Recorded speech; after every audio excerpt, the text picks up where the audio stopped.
Bonjour à tous et bienvenue dans ce cours consacré à la métropole et aux colonies entre 1870 et 1914.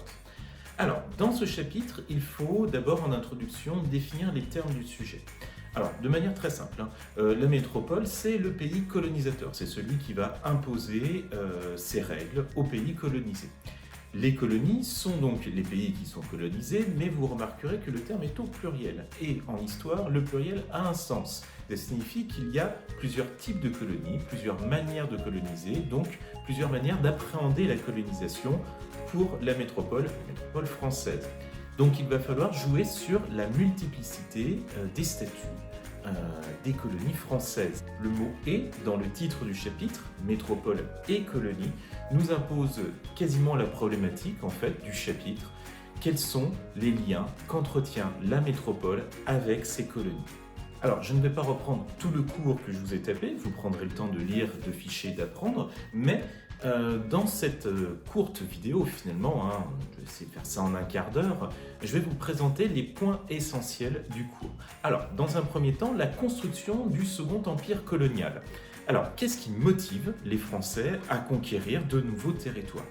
Alors, cette conquête se fait d'abord après un temps de réflexion. Les géographes de l'époque, qui sont un tantinet colonialistes pour certains, se lancent donc dans l'idée que un pays moderne, comme la France, de cette époque-là, de la belle époque, se doit d'avoir un empire colonial. Cette réflexion scientifique et raciste débouche sur une conception politique de la colonisation, incarnée entre autres par Jules Ferry en son temps, qui considère que la France a une mission de civilisation, une mission civilisatrice vers des peuples qu'elle considère comme inférieurs. Il y a également des motivations d'ordre démographique. L'Empire, les territoires conquis, doivent servir de terre d'accueil pour les migrants venus d'Europe, venus de France plus particulièrement. Et enfin, il y a des motivations économiques plus connues. L'Empire doit servir de débouché pour les produits français. Alors, quels sont les territoires qui sont déjà conquis à cette époque-là? Alors, vous avez des cartes dans votre livre, vous en avez une qui apparaît ici sur le côté. Il existe déjà des territoires français qui étaient conquis avant 1870, des îles donc comme la Réunion ou les îles des Antilles. Dans le Pacifique, déjà, la Nouvelle-Calédonie ou Wallis et Futuna étaient déjà des colonies françaises. On a quelques comptoirs aussi en Afrique, au Sénégal et en Inde. L'Algérie est peut-être le plus grand département, le plus grand territoire d'outre-mer, divisé en 3 départements dès 1848. Sa conquête avait commencé en 1830. Et puis, l'empereur Napoléon III avait initié une colonisation de la Cochinchine. La Cochinchine, c'est un petit morceau de l'Indochine et qui sera le point de départ en fait, pour la conquête de toute la péninsule indo-chinoise par les Français un peu plus tard. La colonisation n'est pas planifiée. Et ça, c'est quelque chose qu'il faut vraiment avoir en tête. Elle se fait vraiment de manière empirique. Les conquêtes se font de différentes manières, en fait. Vous pouvez avoir des conquêtes militaires, comme c'est le cas du Tonkin. Vous avez des territoires qui sont aussi mis sous dépendance économique, comme la Tunisie et un peu plus tard le Maroc. Il y a aussi des territoires qui sont conquis de manière négociée avec les élites indigènes, c'est le cas du Congo français, attention de ne pas confondre avec le Congo belge. Et puis enfin vous avez des négociations qui ont lieu aussi entre les pays colonisateurs, notamment lors de la conférence de Berlin entre 1884 et 1885, qui réunit à l'initiative du chancelier Bismarck pour se partager l'Afrique. Une fois la conquête achevée, on essaye de donner une unité aux territoires qui ont été conquis. C'est le cas notamment de l'Indochine, de l'Union indochinoise qui est fondée en 1887. C'est également le cas de l'AOF, Afrique équatoriale française, qui est composée de 8 colonies unifiées à partir de 1895 et sous la direction d'un gouverneur général.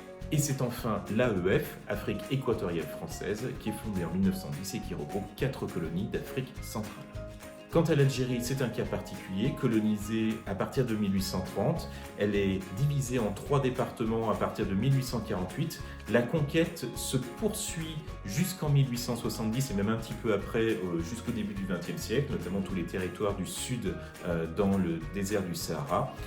C'est une colonie de peuplement, vous avez énormément d'Européens et la majorité français qui s'installent en Algérie, surtout dans les villes du nord, dans les ports d'Oran, Constantine et d'Alger. Deuxième grande partie du cours sur le fonctionnement des sociétés coloniales. Alors ces sociétés reposent avant tout sur la domination des Français. Dès 1881, les Français mettent en place un code de loi particulier qu'on appelle le code de l'indigénat. C'est un code pénal différent pour les indigènes qui permet de réprimer plus rapidement et plus efficacement les rebelles à l'autorité française. D'abord appliqué en Cochinchine puis en Algérie, à partir de 1887, il est peu à peu imposé à toutes les colonies françaises. Au sommet de ces sociétés coloniales se trouvent donc les Français, qu'ils soient de grands administrateurs, de riches colons ou de petits Français, ceux qu'on appelle les petits blancs, qui sont venus ici pour tenter une vie différente, pour sortir de leur vie misérable qu'ils avaient en métropole, et qui eux aussi, juridiquement, sont supérieurs aux indigènes. Les Français s'assurent le soutien des élites indigènes locales afin de pouvoir asseoir leur domination en confirmant leur prééminence traditionnelle de manière générale. Ces élites indigènes sont qualifiées par le colonisateur d'évoluer avec toute la connotation raciste qui va avec évidemment. Les territoires d'outre-mer ont divers statuts. Les colonies, stricto sensu, sont des territoires dirigés par un gouverneur.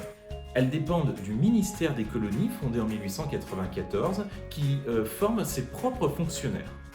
Les protectorats, quant à eux, sont des territoires qui gardent une certaine autonomie avec le respect des traditions et des élites locales, notamment les rois, les baies, tout ce que vous voulez, qui restent donc au pouvoir. L'administration française s'occupe de toutes les relations étrangères, mais impose aux autorités locales les réformes dont elles ont besoin.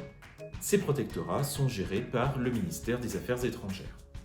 La métropole exploite les matières premières dont elle a besoin.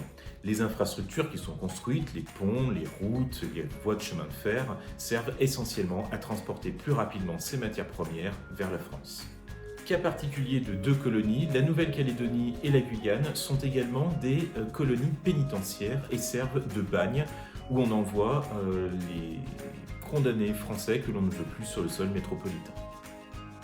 Troisième partie, les limites de la colonisation française. Il faut bien se rendre compte que la colonisation ne va pas de soi. Les peuples qui sont colonisés se révoltent régulièrement contre les autorités françaises. Je vous laisserai lire le cours avec les exemples qui vous sont donnés. Cette colonisation permet également l'émergence de partis nationalistes.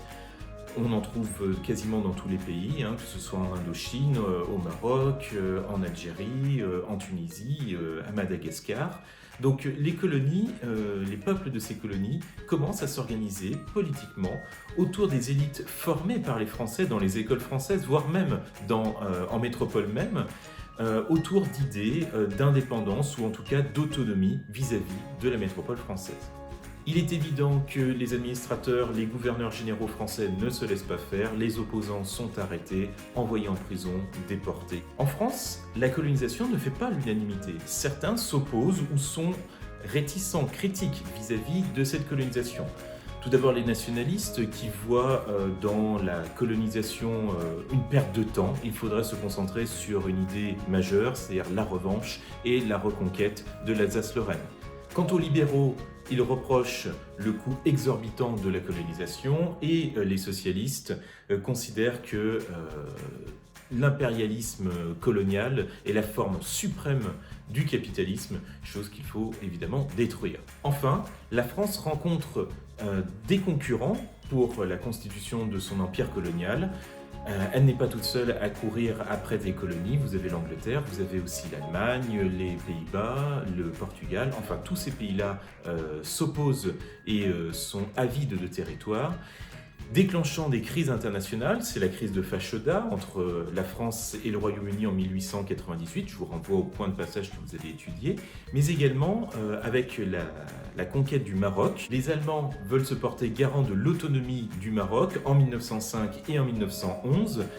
On est au bord de l'affrontement mondial, mais la crise diplomatique est résolue de manière pacifique. En fait, tout simplement, les Français et les Anglais concèdent des territoires africains, d'autres territoires africains, aux Allemands afin de laisser les Français s'implanter au Maroc. En conclusion, on peut dire que la France a certes conquis un immense empire colonial, le deuxième du monde après celui du Royaume-Uni, Mais en revanche, on peut quand même noter que les relations avec les colonisés restent extrêmement tendues et que sous l'apparence de sa suprématie, en fait, l'Empire français révèle de très nombreuses fragilités. Voilà, j'espère que cette vidéo vous a plu. Alors, on est toujours en mode confinement, hein, donc continuez bien de travailler, de réviser, et j'essaierai de faire une vidéo sur le prochain chapitre un petit peu plus tard. Bon courage!